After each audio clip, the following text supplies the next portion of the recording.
kepadamu, sesungguhnya barang siapa menuruti firman-Ku, ia tidak akan mengalami maut sampai selama-lamanya.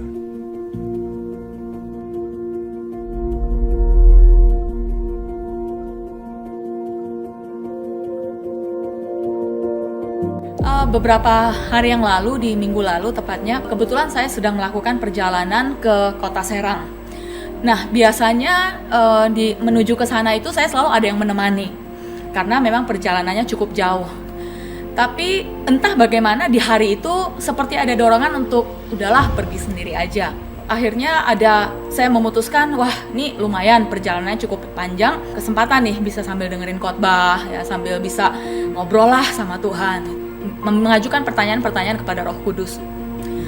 Dalam perjalanan ke sana sambil nyetir, ya sambil saya melakukan hal seperti itu sambil doa bahasa roh, beberapa kali ada seperti imajinasi, gambar yang muncul dalam imajinasi saya. Nah, dalam imajinasi itu saya melihat bagaimana mobil saya somehow terbalik.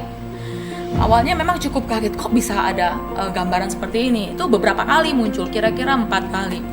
Nah, dan bahkan ada satu gambaran yang jelas sekali menunjukkan bagaimana ketika mobil itu terbalik, posisi tangan saya seperti apa. Nah, yang terakhir itu akhirnya saya langsung deklarasi dalam nama Yesus, maut sudah ditelan dalam kemenangan. Lalu saya deklarasikan renungan yang ada di pagi itu, Tuhan, Engkau yang menjadi perisai aku. Amin. Udah. Dan akhirnya ketika saya sampai di Serang, melakukan segala urusan yang memang harus dilakukan di sana. Nah, dalam perjalanan pulang itu sudah cukup siang, sekitar 1:30 kalau nggak salah. Cuaca cukup panas, dan walaupun saya istilahnya beberapa kali memang pernah mengantuk ketika menyetir, tapi tidak pernah dalam sejarah saya dalam kondisi menyetir itu bisa sampai tertidur. Semengantuk-mengantuknya bisa tetap awake sampai tiba di tujuan. Bahkan kalau disebut pingsan seperti apa juga saya nggak tahu namanya pingsan itu seperti apa. Nah, tapi dalam perjalanan pulang itu dalam kondisi yang normal, lalu lintas juga cukup lowong ya, tidak ada kemacetan. Tapi tiba-tiba sepersekian detik saya seperti black out. Jadi benar-benar tidak tahu apa yang lagi terjadi. Hitam semuanya, tidak sadar, dan ketika buka mata lagi mobil itu udah oleng dan saya mendengar bunyi tarikannya gitu sampai akhirnya berhenti dan posisi udah terbalik gitu. Jadi saya juga nggak tahu kejadiannya tepatnya seperti apa, pokoknya udah dibalik, udah terbalik. Ketika saya buka mata, posisi tangan saya itu persis seperti gambaran terakhir yang saya lihat dalam imajinasi saya dalam perjalanan berangkat. Kaget iya, tapi takut enggak. Saya ingat saya masih sadar total gitu. Jadi saya lihat, oh ya ini barang-barang berserakan, karena berhamburan dari tas, saya cepat-cepat kumpulin. Lalu saya segera cari handphone mana nih handphone. Akhirnya berhasil dapat handphone, ya berusaha untuk menghubungi suami saya waktu itu, dan puji Tuhan akhirnya setelah beberapa kali mencoba menghubungi lewat beberapa orang dan akhirnya bisa terhubung. Nah, waktu itu memang akhirnya ada ambulans yang datang dan saya sempat dibawa ke rumah sakit untuk dicek. Tapi puji Tuhan tidak ada luka apapun yang istilahnya yang cukup berarti, ya hanya kena serpihan-serpihan kaca sedikit, dan totally fine. Nah, jadi kacamata saya cukup tinggi ukurannya. Jadi biasanya kalau saya dalam kondisi buka kacamata itu saya tidak bisa melihat wajah orang yang bahkan berdiri mungkin sekitar 1 meter, sudah blur. Tapi saat kejadian itu, waktu kacamata saya jatuh di mobil dan saya cepat-cepat masukin ke tas, saya melihat bahwa baru kesadar gitu bahwa ternyata tadi selama tidak pakai kacamata sampai di rumah sakit itu saya bisa melihat wajah orang-orang yang menolong saya keluar dari mobil, orang-orang yang menghampiri saya, yang polisi yang datang, wajah mereka terlihat dengan jelas walaupun dalam kondisi tidak pakai kacamata.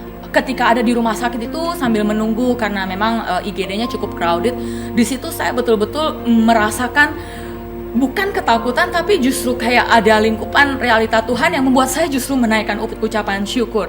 Di situ saya betul-betul melihat, Tuhan, apa yang saya baru baca pagi itu, apa yang baru saya deklarasikan, walaupun mungkin sempat muncul dalam imajinasi gambar sekelebat, tapi saya tahu Tuhan mengizinkan saya melihat itu untuk Dia juga membawa saya melihat bahwa pertolongan Tuhan itu sungguh-sungguh nyata. Jadi di situ saya cuman berdoa, saya cuman mengucap syukur, terima kasih Tuhan, Engkau sungguh Allah yang setia, Engkau sungguh-sungguh menjadi pagar tembok, dan hidupku menjadi kesaksian bahwa meskipun mungkin kelihatannya maut mencoba untuk menghadang, mencoba untuk ngintip-ngintip lah istilahnya, tapi pertolongan Tuhan itu selalu nyata.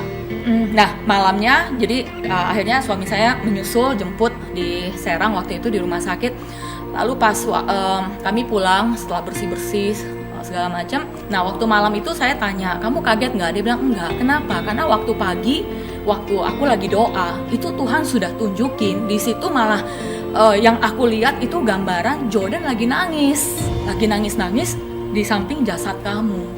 Nah, tapi ketika aku lihat itu, aku langsung deklarasi, Tuhan, aku deklarasikan Engkau adalah El Magen, Allah perisaiku, maut pergi menjauh.